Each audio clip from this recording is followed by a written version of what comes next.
Hey everybody, just wanted to reach out real quick, give you guys a quick update. A lot of news going on right now in the real estate market, of course, as we've seen values continue to move up. The big news kind of right now is interest rates. We weren't expecting a move till closer to summer. We saw it starting January 3rd. Today it broke 4% for the first time in a while. But the great news is still great rates. The market has stayed very, very steady. It's super competitive if you're a buyer out there. The great news is we have some great new programs. And a question we get quite a bit, I was on quite a long phone call yesterday talking to a past client, just going over kind of the options right now and going, well, man, we want to move, but where are we going to go? The great news is that we have solutions for that now too with our Buy First Then Sell program. So if you have questions, as always, just call us first. We just want to be your resource for everything real estate. And also, if you haven't had a chance to check out our podcast yet, State 48 Homeowner, the goal of that is to kind of give back to our trusted people by interviewing a lot of our vendors, common things that we see around the house, little tips and tricks, as well as market updates and some other good stuff. So wherever you get your podcast, just go to State 48 Homeowner and download that. I'm sure you've heard a lot of these programs that are out there. I know we've been talking about them a lot and making sure you're aware of them. And you've heard of companies like 72 Sold, Open Door, those kind of things. Check out our last podcast on what is 72 Sold. We know we see them all over the place. Just really wanted to kind of deep dive into that and explain a little bit more of what they share on TV and radio, and then also what's really going on behind the scenes. So take a look at that. It's really nothing more than a marketing program. House still goes on MLS, house still has to be shown. So, as always, we just want to continue to earn your business and your trust. We'll continue to educate and make sure that we have all the tools available for you and your family. And as always, we appreciate your loyalty, your referrals, and your friendship. And we look forward to a great 2022. Thanks so much, everybody.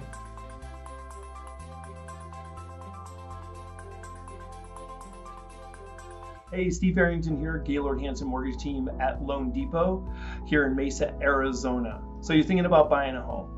Well, let me first tell you that buying a home is a great responsibility, but it also comes with long-term financial benefits. There are things to consider when buying a home, so let's get into them before you take that mortgage application. First and foremost, how much does the average home cost? What's a monthly payment look like? Well, when you look at the average home in Maricopa County, price is about $275,000. If you put 5% down and finance the rest over 30 years, that total housing payment is going to include principal and interest, taxes, insurance, and potential private mortgage insurance. That total payment is going to look to $1,650. And that's just an average. Again, a $250,000 home might be about $1,500. So if that gives you a pretty good idea what that monthly payment looks like, I hope that helps. Now take that in relation to what your current rent is, and maybe buying is an option for you. Well, to qualify you, what income do we need? What we're going to take a look at is what your annual income is, divided by 12, and look for a monthly average. And that's really what we're going to use to qualify you, is that monthly average income that you make. So if you make $60,000 a year, divided by 12, it's $5,000 a month. Well, how much of that do I need to qualify? Typically for most programs, you're going to want to stay within a safe range of 40 to 45% of your gross monthly income for total debt payment. That's going to include your new mortgage payment. So on that same $5,000, you're probably looking at a maximum of about $2,300 to $2,400 a month total debt, including the $1,650 we talked about. So again, how much are you willing to spend when you buy a home? Well, that's a question that most people need to answer for themselves. Look at what your current situation is, either personally or as a family, and talk to a mortgage professional. Let us know what you're comfortable making as a monthly payment. We can typically tailor what that home price is going to look like or how much you may have to put down to qualify. And that's going to segue right into the next questions. Cost. What are they? Typical cost when buying a home is going to be two of the main things, are down payment and closing cost. How much down payment do I need, Steve? I've heard I need to put 20% down. Not the case.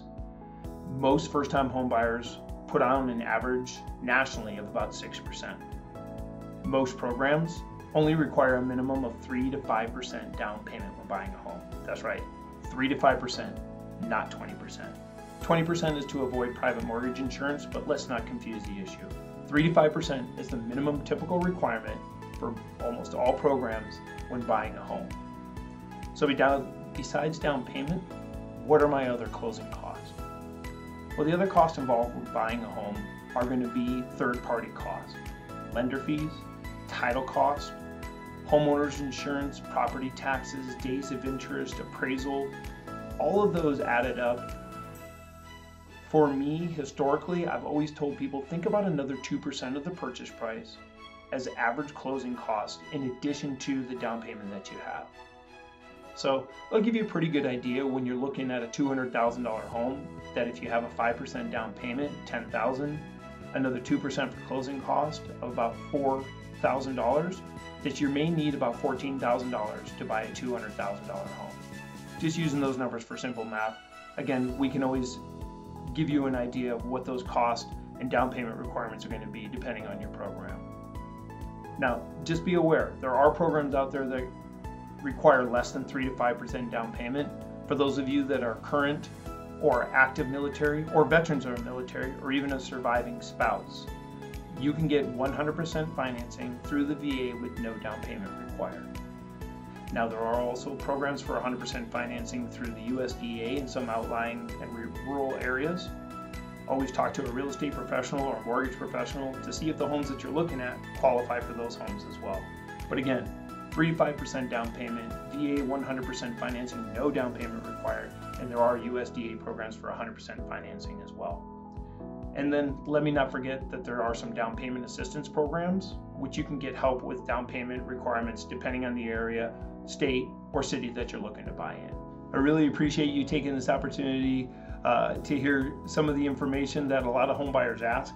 Again, I'm Stephen Farrington with Gaylord Hanson Mortgage Team at Loan Depot. You can reach me directly by calling me at 480-215-5590. Let me give that to you again, 480-215-5590. Or you can always email me at sfarrington@loandepot.com. That's S as in Stephen, FARRINGTON at loandepot.com. So I look forward to hearing from you. I hope this was very helpful, and I hope you have a fantastic day. Thanks.